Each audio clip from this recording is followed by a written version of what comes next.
Welcome once again, my friends, and thank you for stopping by to listen to an old storyteller. Today we have a story from Germany, and the title of this story is The Gold Children. There was once a poor man and a poor woman who had nothing but a little cottage, who earned their bread by fishing, and always lived from hand to mouth. But it came to pass one day when the man was sitting by the waterside and casting his net, that he drew out a fish entirely of gold. As he was looking at the fish, full of astonishment, it began to speak, and said, "Hark, you fisherman, if you would throw me back again into the water, I will change your little hut into a splendid castle." Then the fisherman answered, "Of what use is a castle to me, if I have nothing to eat?" The goldfish continued, "That shall be taken care of. There will be a cupboard in the castle in which, when you open it, shall be dishes of the most delicate meats, and as many of them as you can desire." "If that be true," said the man, "then I could well do you a favor." "Yes," said the fish, "there is, however, the condition that you shall disclose to no one in the world, whosoever he may be, whence your good luck has come. If you speak but one single word, all will be over." Then the man threw the wonderful fish back again into the water and went home. But where his hovel had formerly stood, now stood a great castle. He opened wide his eyes, entered, and saw his wife dressed in beautiful clothes, sitting in a splendid room, and she was quite delighted, and said, "Husband, how has all this come to pass? It suits me very well." "Yes," said the man, "it suits me well too, but I am frightfully hungry. Just give me something to eat." Said the wife, "But I have got nothing, and don't know where to find anything in this new house." "There is no need of your knowing," said the man, "for I see yonder a great cupboard. Just unlock it." When she opened it, there stood cakes, meats, fruit, wine, quite a bright prospect. Then the woman cried joyfully, "What more can you want, my dear?" And they sat down and ate and drank together. When they had had enough, the woman said, "But, husband, whence come all these riches?" "Alas," answered he, "do not question me about it, for I dare not tell you anything. If I disclose it to anyone, then all our good fortune will fly." "Very good," said she. "If I am not to know anything, then I do not want to know anything." However, she was not in earnest. She never rested day or night, and she goaded her husband until in his impatience he revealed that all was owing to a wonderful golden fish which he had caught, and to which in return he had given its liberty. And as soon as the secret was out, the splendid castle with the cupboard immediately disappeared. They were once more in the old fisherman's hut, and the man was obliged to follow his former trade in fish. But fortune would so have it that he once more drew out the golden fish. "Listen," said the fish, "if you would throw me back into the water again, I will once more give you the castle with the cupboard full of roast and boiled meats. Only be firm, for your life's sake don't reveal from whom you have it, or you will lose it all again." "I will take good care," answered the fisherman, and threw the fish back into the water. Now, at home everything was once more in its former magnificence, and the wife was overjoyed at their good fortune. But curiosity left her no peace, so that after a couple of days she began to ask again how it had come to pass, and how he had managed to secure it. The man kept silent for a short time, but at last she made him so angry that he broke out and betrayed the secret. In an instant the castle disappeared, and they were back again in their old hut. "Now you've got what you want," said he, "and we can gnaw at a bare bone again." "Oh," said the woman, "I had rather not have riches if I am not to know from whom they come, for then I have no peace." The man went back to fish, and after a while he chanced to draw out the gold fish for a third time. "Listen," said the fish, "I see very well that I am fated to fall into your hands. Take me home and cut me into 6 pieces. Give your wife 2 of them to eat, 2 to your horse, and bury 2 in the ground. Then they will bring you a blessing." The fisherman took the fish home with him, and did as it had bidden him. It came to pass, however, that from the 2 pieces that were buried in the ground 2 golden lilies sprang up, that the horse had 2 golden foals, and the fisherman's wife bore 2 children who were made entirely of gold. The children grew up, became tall and handsome, and the lilies and the horses grew likewise. Then they said, "Father, we want to mount our golden steeds and travel out in the world." But he answered sorrowfully, "How shall I bear it if you go away? And I know not how it fares with you." Then they said, "The 2 golden lilies remain here. By them you can see how it is with us.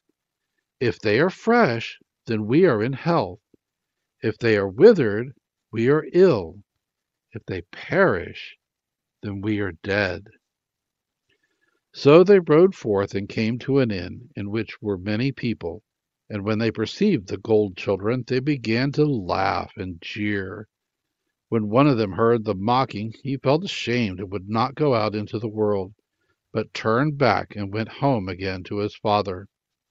But the other rode forward and reached a great forest. As he was about to enter it, the people said, "It is not safe for you to ride through. The wood is full of robbers who would treat you badly. You will fare ill, and when they see that you are all of gold, and your horse likewise, they will assuredly kill you."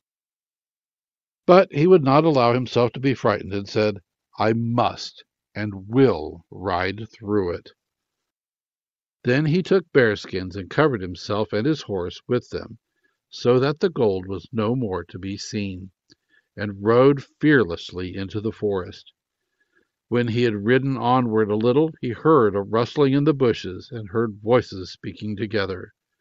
From one side came cries of, "There is one," but from the other, "Let him go. 'Tis an idle fellow, as poor and bare as a church mouse. What shall we gain from him?" So the gold child rode joyfully through the forest, and no evil befell him. One day he entered a village wherein he saw a maiden who was so beautiful that he did not believe that any more beautiful than she existed in the world. And as such, a mighty love took possession of him. He went up to her and said, "I love thee with my whole heart. Wilt thou be my wife?" He, too, pleased the maiden so much that she agreed, and said, "Yes, I will be thy wife, and be true to thee my whole life long." Then they were married, and just as they were in the greatest happiness, home came the father of the bride, and when he saw that his daughter's wedding was being celebrated, he was astonished, and said, "Where's the bridegroom?" They showed him the gold child, who, however, still wore his bearskins. Then the father said wrathfully, "A vagabond shall never have my daughter," and was about to kill him. Then the bride begged as hard as she could, and said, "He is my husband, and I love him with all my heart," until at last he allowed himself to be appeased. Nevertheless, the idea never left his thoughts, so that the next morning he rose early, wishing to see whether his daughter's husband was a common ragged beggar. But when he peeped in, he saw a magnificent golden man in the bed, and the cast-off bearskins lying on the ground. Then he went back and thought, "What a good thing it was that I restrained my anger. I should have committed a great crime." But the gold child dreamed that he rode out to hunt a splendid stag, and when he awoke in the morning, he said to his wife, "I must go out hunting." She was uneasy and begged him to stay there, and said, "You might easily meet with a great misfortune." But he answered, "I must and will go." Thereupon he got up and rode forth into the forest, and it was not long before a fine stag crossed his path exactly according to his dream. He aimed and was about to shoot it when the stag ran away. He gave chase over hedges and ditches for the whole day without feeling tired, but in the evening the stag vanished from his sight, and when the gold child looked round him, he was standing before a little house wherein was a witch. He knocked, and a little old woman came out and said, "What are you doing so late in the midst of the great forest? Have you not seen a stag?" "Yes," answered she, "I know the stag well." And thereupon a little dog which had come out of the house with her barked at the man violently. "Wilt thou be silent, thou odious toad?" said he, "or I will shoot thee dead." Then the witch cried out in a passion, "What! Will you slay my little dog?" and immediately transformed him so that he lay like a stone. And his bride awaited him in vain, and thought, "That which I so greatly dreaded, which lay so heavily on my heart, has come upon him." But at home the other brother was standing by the gold lilies, with one of them suddenly drooped. "Good heavens!" said he, "my brother has met with some great misfortune. I must away to see if I can possibly rescue him." Then the father said, "Stay here. If I lose you also, what shall I do?" But he answered, "I must and will go forth." Then he mounted his golden horse and rode forth and entered the great forest, where his brother lay turned to stone. The old witch came out of her house and called to him, wishing to entrap him also. But he did not go near her, and said, "I will shoot you if you do not bring my brother back to life."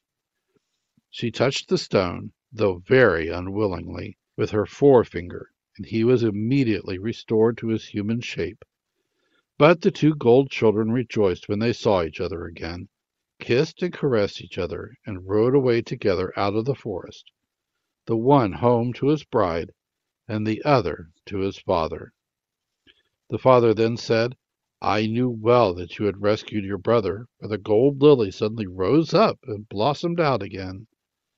Then they lived happily, and all prospered with them until their death. Thank you once again for listening to this story. If you enjoyed this story, please press that like button. Also, please help an old storyteller out by subscribing to my channel. The next story will be posted in a few days, so until then, may your story continue to be a good one.